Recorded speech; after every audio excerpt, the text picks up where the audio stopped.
ended up last week, we were trying to get out of chapter 3. And chapter 3, the last verse of chapter 3 is verse 5, and it says this: Afterward the Israelites will return and seek the Lord their God, and David will be their king. They will come trembling to the Lord and to his blessings in the last days. David will be their king. Now we're gonna talk about this until I'm happy, okay, that we've covered it. There are several scriptures in the Bible that actually say David will be their king. Where is David right now? Dead as a hammer, dead as a doornail. He's in the grave. All right. But the Bible says he's going to be king. We've always sort of been taught that what that really means, because he's dead, that really means that it means somebody from the lineage of David. Okay, like Jesus is in the lineage of David, and we know he's going to be king. And so everybody thought that meant, when it said David will be king of Israel, it really means Jesus will be king of Israel. Now, all of these scriptures right here say that David will be king. Let's look at them. 2 Samuel 7:16. 7:16. Y'all got it? Your house and your kingdom will endure forever before me. Your throne will be established forever. Your throne will be established forever. He's talking about David. Now I want to go on to the next verses because they're easier to see. Hosea 3:5 I just read. That's the one I read that said from the last verse of chapter 3. I just read that a minute ago. Look at Ezekiel. Ezekiel 34. Ezekiel 34, verses 23 and 24.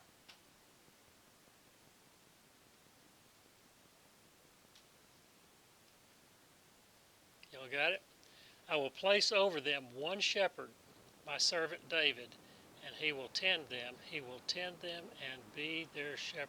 Verse 24 says, I, the Lord, will be their God, and my servant David will be prince among them.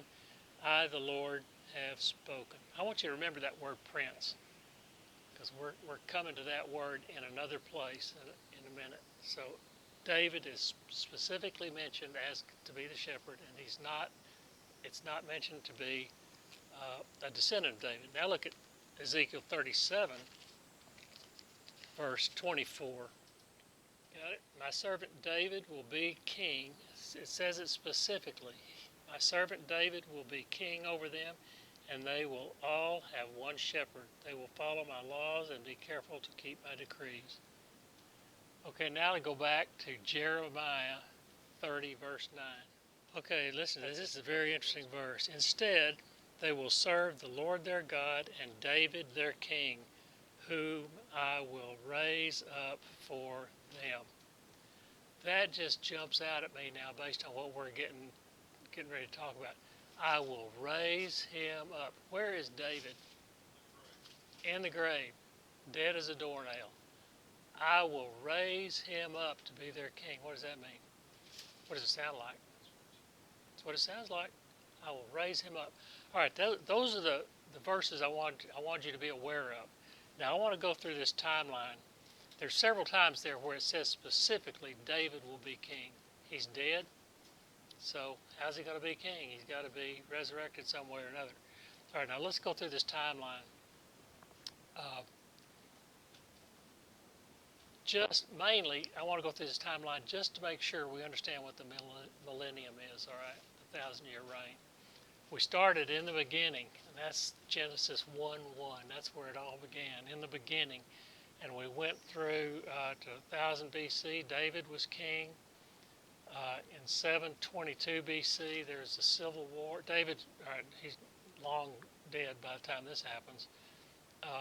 There's civil war where somewhere along the way, right here, there's civil war where the northern kingdom and the southern kingdom are created. And in 722, Assyria takes the northern kingdom captive. They deport them. They're scattered among the nations. The southern kingdom does not learn from the northern kingdom's mistake, and we come to 586 BC, and Babylon captures the southern kingdom for the same reason, spiritual infidelity to Yahweh. But the same fate does not befall them because of a promise God made to David. We read it just a minute ago. His throne is going to endure forever. So for that to happen, Judah can never go away completely. The northern kingdom's gone. All right, so that happens in 586.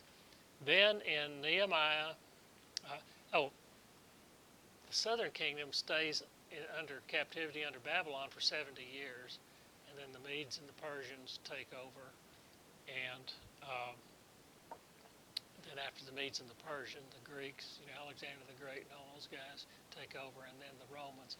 But after Babylon falls, there's in Nehemiah, there is a decree given by the king of the Medes and the Persians, given to Nehemiah to go rebuild Jerusalem. Okay, and that's in Nehemiah 2, verses 1 through 10. And that kicks off the 69 weeks prophecy in Daniel, which we don't need to talk about it, but right today we've already talked about it before. But at the end of those 69 weeks of years, which is 483 years, those 69 weeks end, and they end with the crucifixion of Jesus. That's where it ends.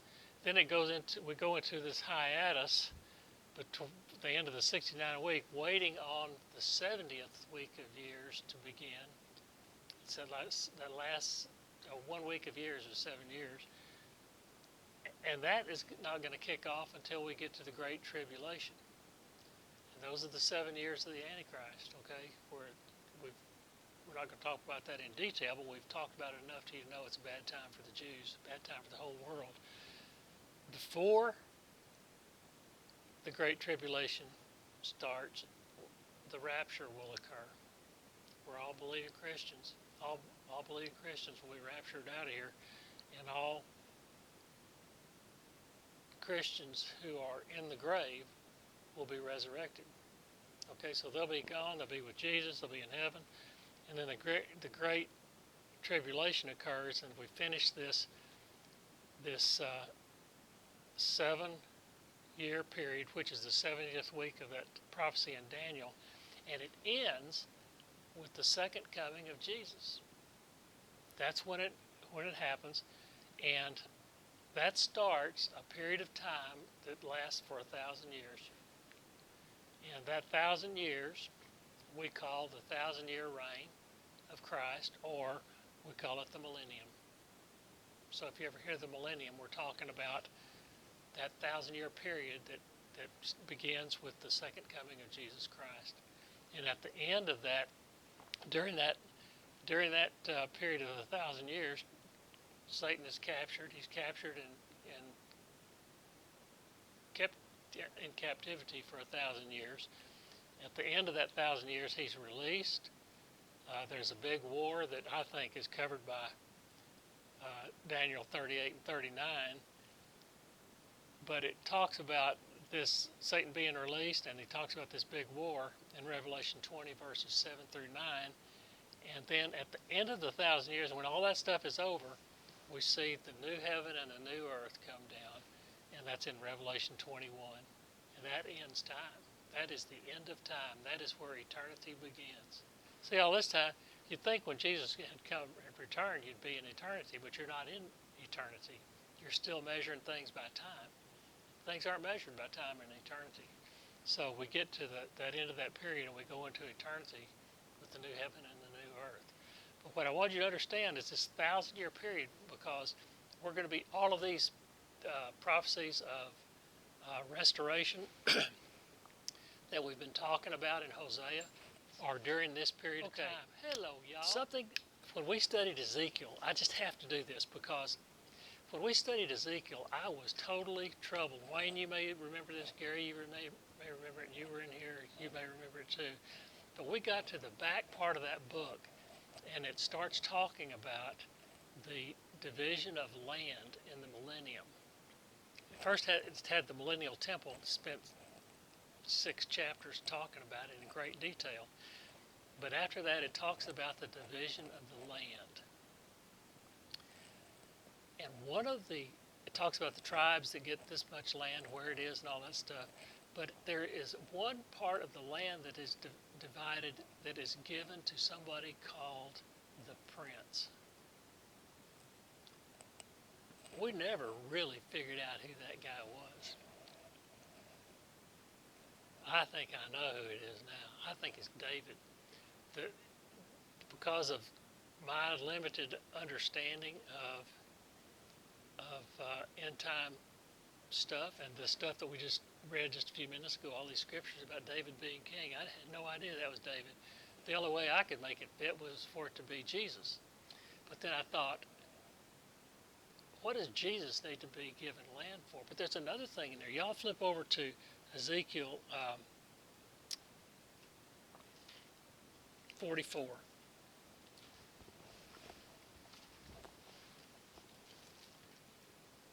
Ezekiel 44. Hoping I can do this coherently. Ezekiel 44. I want to make sure everybody's got it before we go on. Got it, everybody? Ezekiel 44, verses 1 through 3.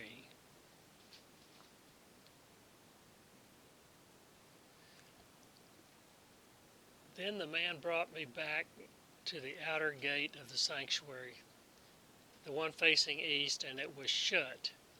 The Lord said to me, this gate is to remain shut, and you can put little brackets right there and say forever. It must not be opened. No one may enter through it. It is to remain shut. How many times I got to say that? I mean, it's forever. It's going to remain shut because the Lord, the God of Israel, has entered through it. Here we go. The prince himself is the only one who may sit inside the gateway to eat in the presence of the Lord. He is to enter by way of the portico of the gateway and go out the same way. What can I tell you? I said I never understood that verse. We talked about this stuff. We kicked it around. We studied Ezekiel, and I never was comfortable with saying the prince was Jesus. That's kind of where we ended up, Wayne. We just kind of didn't know what else to say.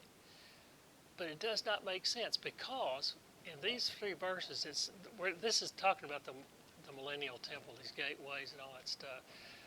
It says the prince is to come in through the one gate, and he is to go out the same way he came in. He cannot go deeper into the complex. And I'm saying, Jesus Christ ought to be able to go anywhere he wants to go. Huh? I think it's him. I think it is. He goes in there to eat, and the only guy that gets to go in there with him is the prince. Now, what was David called? Where was it? I told y'all to remember that. 37:24. Well, we're right there. We'll just go look at it. Ezekiel 37:24 actually calls David the prince. Ezekiel 37:24 says,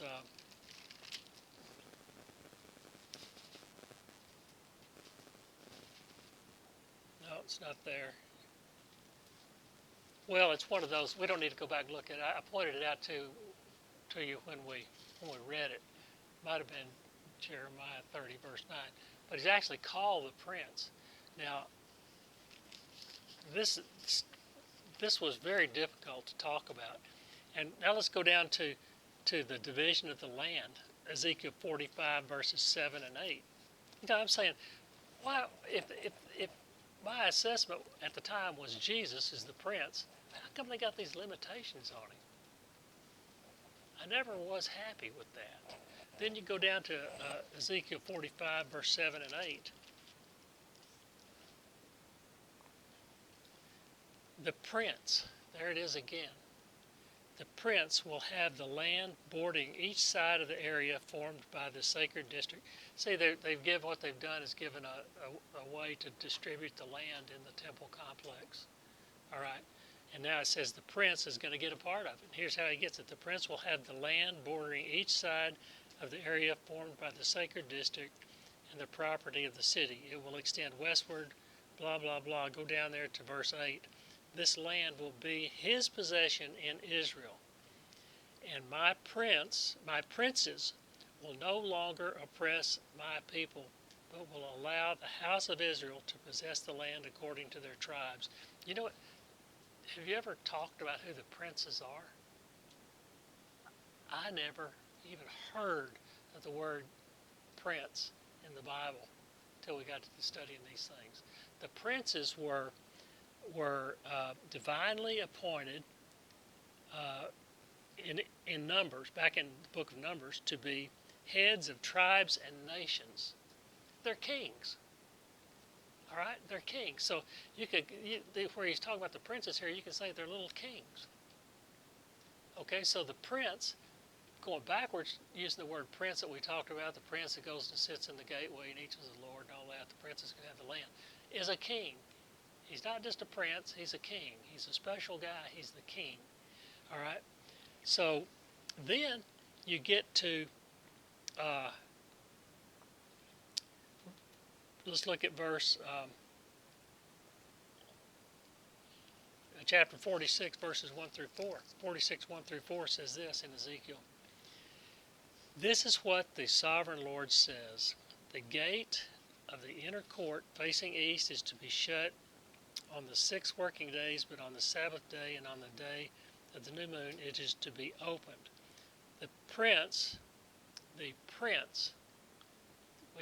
just think you can put in there the king. The prince is to enter from the outside through the portico of the gateway and stand by the gatepost. The priests are to sacrifice his burnt offering.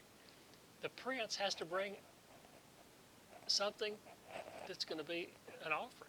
It's going to be offered as a burnt offering, just like everybody else has to. Okay?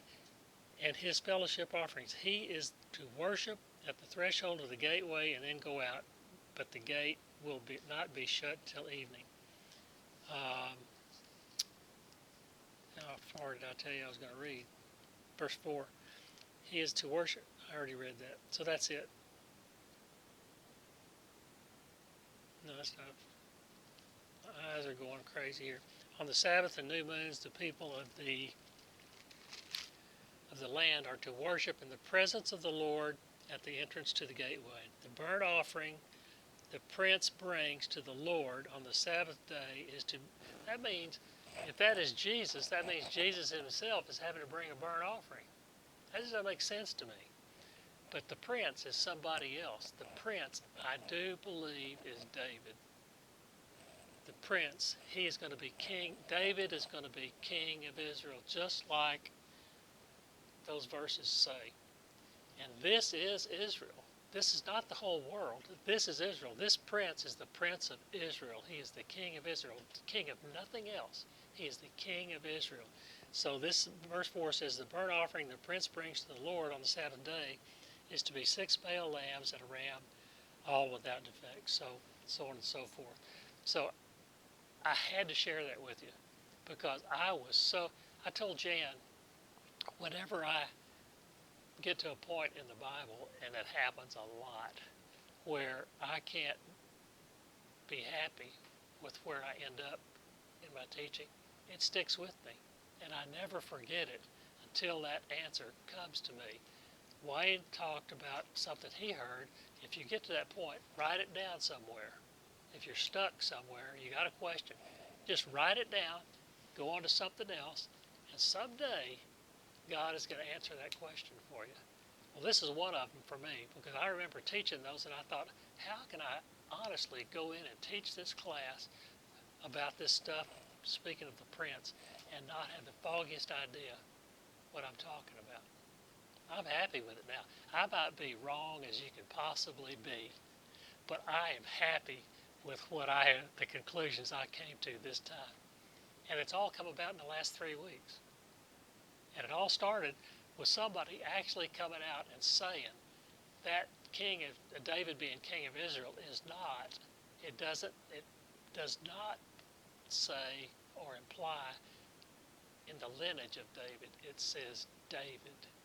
And when I heard somebody willing to say that, I thought, I can live with that. And then everything else just starts falling in place. All right, so, and I say that because we've already seen a couple of times in Hosea where David is said to be, will be king of Israel sometime. So that's the reason I'm beating this thing down, is because we don't get to come back to this. Because see, what happens if you don't do what I'm doing right now, when you run across it, you run across one verse, and then you move on to something else. And that's why I've lived in a state of confusion about this for 50 years. Okay? I'm not confused anymore. Okay. No, I probably am confused. Come to think of it. Okay, so let's go on to chapter 4.